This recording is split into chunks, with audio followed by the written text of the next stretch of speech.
We spend a lot of money, we drink and be merry, we dance and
laughed. I'm like, what's funny, Gabi? And then he says, you know what? This place in the 80s was exactly like this. This place used to be owned by a Jewish dentist. Wow. Back in the 80s. Guys, I went to get Muto. We still have to, but still big. But here, the long and short of it, that 30 years gave birth to actually a modern Christian guest house. Our own house that we've converted into a B&B guest house, a Christian guest house. I didn't believe teachers telling us when we were during valedictory, matric valedictory, that listen, parents, you've been complaining that you're ferrying your children to and fro, some swimming, hockey, this and that, projects, and it's like we're going with Siramas. So we didn't believe them one day when they told us, you know what, it's matric. Yeah, your children are going, they may be gone for good. And I'm like, not my children. So I built my house, I extended, because I can only afford it there. Where are they now? Wings. They develop wings, and you will see some of the wings that they develop right here in this place. So I said, okay, fine, they're gone, bye-bye. I'm turning it into a B&B. That practice, plus the B&B, has given birth again to this Nunu-Page. So this is our last one. This is going to be a child assessment and therapy center. Its story is so unfinished. Long and short is, who's a psychologist, educational psychologist, who's a speech therapist, occupational therapist, specialist pediatrician who are about an interest, who neurodevelopmental issues and all of that. I will not tell you much because some of the speakers, my time is up, some of the speakers will actually do that. But here's the thing. I have learned in my life, especially in my Christian walk, there are 3 levels that can motivate you to do something. The first one is the greed level, where you're doing things because you want money and money and money and nothing else. And there's nothing wrong. This is not a charity organization. Where you are sitting, there's another city underneath called attenuation tanks and soap pits and I didn't know those things existed. And to me, building was pretty, as you can see. But I didn't know all the engineering, the structural engineering that was involved. And it costed a lot of money. So it could be greed. Greed is when you do things and you want money and you don't even care how you make your money. And we see a lot of that. I'm not even going to unpack it. The second level is need. There is a need and you are addressing the need. And guys, our children are dying. Both mainstream and Kulumi, again, those that have neurodevelopmental issues. When I went to school, I remember going to Montclair Junior, I think. I'd been to senior, then I went to junior. And the teacher just threw her hands on the end and says, we are teachers, we're never trained to handle such children. And now the department expects us. You have a class that is overcrowded already, and you have a child that is ADD. You've never been trained to handle that. We don't even know what to do. So there's a need. It's like every other child is on Ritalin. What has changed? And we need as communities to look at that and say, what has changed? What is happening here? And not turn a blind eye. Okay, not only then, scholastic problems. I can tell you my son is here. At some stage, I had to take him to an educational psychologist. I remember in matric, the school organized one for us. An old man who happens to sit in the selection boards for medical students because he wanted to do medicine. He tells you your child's IQ is this. He tells you these are the subjects that you must choose. These are the universities where you can apply. And this is how the child must apply. If it's this university, just trust my... There's a lot. There is a lot. And our speakers are going to talk about that. Things have changed, and they've changed drastically, and they're changing in a fast pace.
But God is amazing.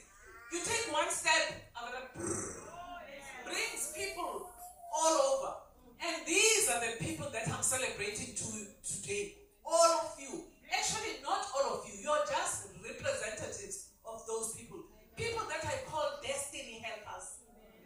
That's the word that was dropped in my heart. Destiny helpers. And I'm like, what is a destiny helper? Okay, I sort of know what a destiny helper is, but what has this to do with this?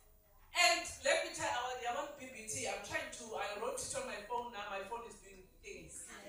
Now, destiny helpers could be people that just come on the right time when you are sinking. Like and sometimes, no, it's fine. I know I'm done.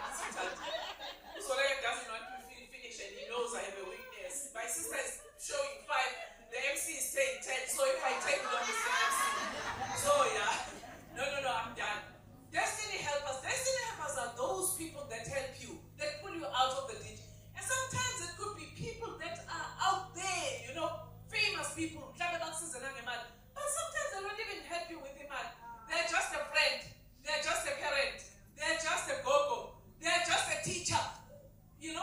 One of those people, for instance, when I was young, was my gogo. I never started knowing God from church. My gogo from my maternal side lived a life of faith, family, and hard work. I don't remember seeing her going to church then. I was very young. I was 3 to 4. Just a short period. Just faith, family, hard work. And for me, that was what life was all about. Those destiny helpers are my family. They took me to schools that promoted Ora et Labora. Some of it was a Catholic school. Ora et Labora. Pray and work. Pray and work. Pray and work. That's what the nuns used to tell us. Those were my destiny helpers. This is why I'm here. That teacher in standard 3 who reminded me until I was married. They said, you remember in standard 3, you said you'll first be a nurse and then you'll be a doctor. I think her daughter is here with Tonda Baba as a class. That is a destiny helper. But let me tell you, and a lot of people, that patient who decides to come here, that construction company that did that and says, that guy that put this tent and said, oh, no, I love what you're doing. Here's the package for Deco lady who is here with us. And said, those are your destiny helpers. But sense of that, the destiny helpers are not always people who do good to you. People that do negative things to you can be your destiny. Ask Joseph in the Bible, I don't know where else to go. When I moved, I moved to Prince Msheni. Hey, those were the times of my shonisas. I'm telling you. Here I am, put my hairs on face and they know that we've been doing stuff there. So when I come and say some fix, you want a nurse to work with in the morning, the dental assistant is busy collecting fish. Good night staff. They're busy collecting money on my shoulders. And then when I confronted that, one of the nursing sisters said to me, it was also back in this time when I'm going to my clinic, this is Prince Msheni. Yeah, it has changed, guys. It has changed. No longer there. This was 1996 early. And then she says to me, I'm asked to food and number when I was select who cheaper. I will go cheaper who private practice there. I got offended. But when I got home, I'm like, yeah, no, she was telling me the truth. Because I don't want to say if you can't beat them, join them. Therefore, the best thing would be quit the system. So destiny helpers are those negative people. Destiny helpers are negative situations